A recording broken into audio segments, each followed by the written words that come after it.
Assalamualaikum warahmatullahi wabarakatuh.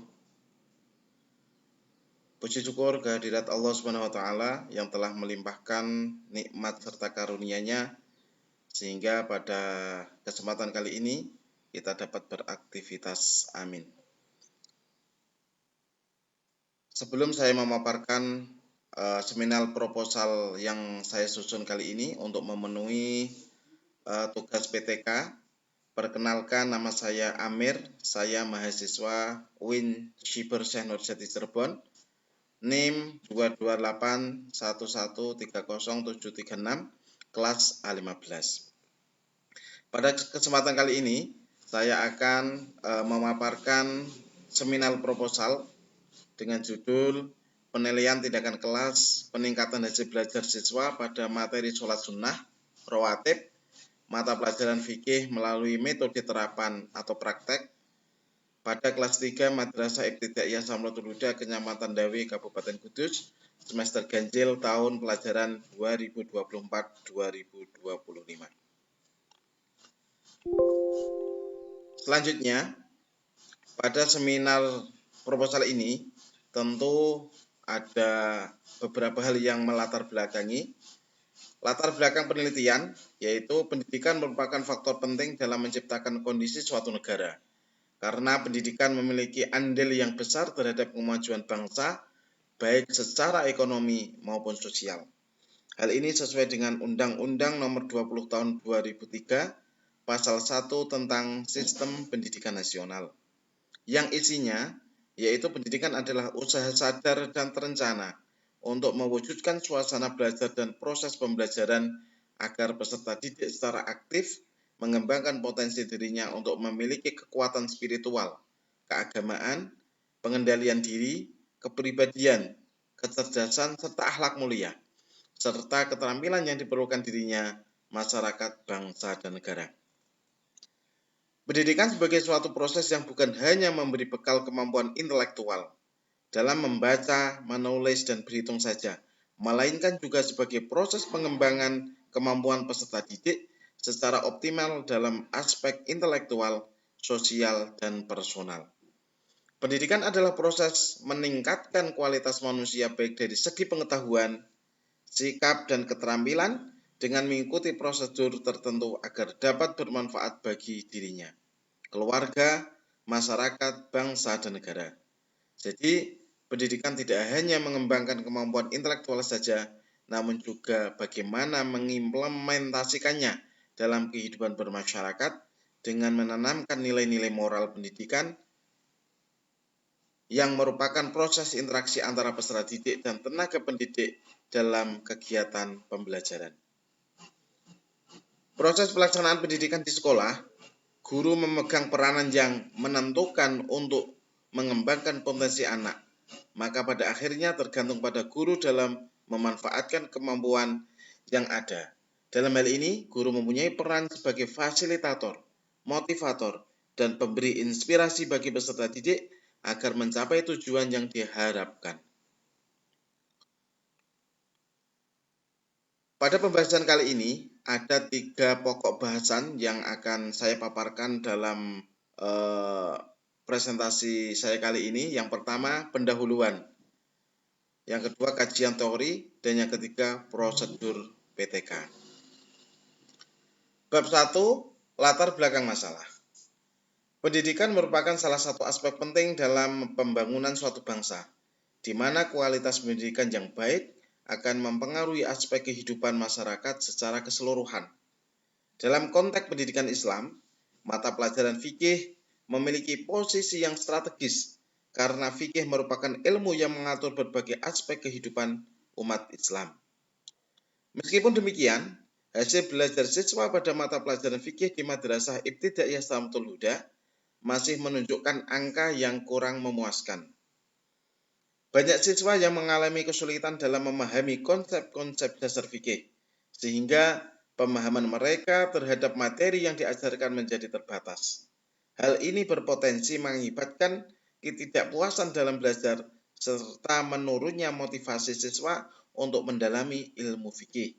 Dalam rangka mengatasi masalah ini, diperlukan suatu pendekatan yang inovatif dan efektif dalam proses pembelajaran. Selanjutnya, rumusan masalah. Berdasarkan latar belakang masalah yang berkaitan dengan peningkatan hasil belajar siswa pada mata pelajaran fikih, melalui metode praktek pada siswa Madrasah Ibtidaiyah Salamatul Huda, Kecamatan Dawe, Kabupaten Kudus, maka dapat dirumuskan suatu masalah sebagai berikut. Rumusan masalah yang pertama, 1. Bagaimana kondisi awal hasil belajar siswa pada mata pelajaran fikih sebelum penerapan metode praktek. Rumusan masalah yang kedua, bagaimana penerapan metode praktek dalam pembelajaran fikih di kelas. Rumusan masalah yang ketiga, apakah ada perbedaan signifikan antara nilai rata-rata siswa sebelum dan setelah penerapan metode praktek. Selanjutnya, cara pemecahan masalah. Berdasarkan identifikasi masalah di atas, maka pemecahan masalah dalam mengatasi permasalahan dimaksud, yakni guru dalam perannya pada proses pembelajaran berupaya menggunakan metode pembelajaran terapan atau disebut juga dengan praktek. Dalam materi sholat sunnah rawatib dengan langkah-langkah sebagai berikut. Yang pertama, melakukan observasi awal, yaitu guru melakukan observasi terhadap hasil belajar siswa pada pelajaran fikih termasuk nilai ulangan dan partisipasi siswa dalam kelas. Cara yang kedua yaitu dengan mendata awal. Dengan cara mengumpulkan data hasil belajar siswa dari semester sebelumnya. Identifikasi presentasi siswa yang belum mencapai kriteria ketuntasan minimal. Adapun untuk mengetahui data awal, yang pertama ada beberapa tahapan. Yang pertama, tahapan persiapan. Artinya mempersiapkan materi ajar yang akan diajarkan menggunakan metode praktek. Tahapan yang kedua, menjelaskan terlebih dahulu pada siswa materi sholat sunnah rawatib melalui gambar atau video visual tentang tata cara sholat sunnah rawatib. Selanjutnya, tujuan pembelajaran. Sesuai dengan permasalahan di atas, dari penelitian tindakan kelas ini adalah untuk mengadakan tindakan dan merefleksi tindakan mengajar dalam meningkatkan hasil belajar siswa pada mata pelajaran fikih kelas 3 MINU Samratul Huda Kecamatan Dawe Kabupaten Kudus melalui penggunaan metode praktek sebagai berikut. Tujuan yang pertama, 1.